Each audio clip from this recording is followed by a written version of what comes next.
கோயில் எதற்கு, தெய்வங்கள் எதற்கு, உனது புன்னகை போதுமடி. இந்த மண்ணில் இது போல் யாரும் இங்கே எங்கும் வாழவில்லை என்று தோன்றுதடி. ஆனந்த யாழை மீட்டுகிறாய் அடி, நெஞ்சில் வண்ணம் தீட்டுகிறாய்.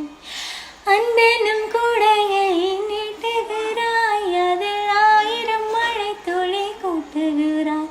இரு நெஞ்சம் இணைந்து பேசிட உலக பாஷைகள் எதுவும் தேவையில்லை. சிறு புல்லில் உறங்கும் பனியில் தெரியும் மலையின் அழகோ தாங்கவில்லை. உந்தன் கைகள் பிடித்து போகும் வழி அது போதவில்லை, இன்னும் வேண்டுமடி. இந்த மண்ணில் இது போல் யாரும் இங்கே எங்கும் வாழவில்லை என்று தோன்றுதடி. ஆனந்த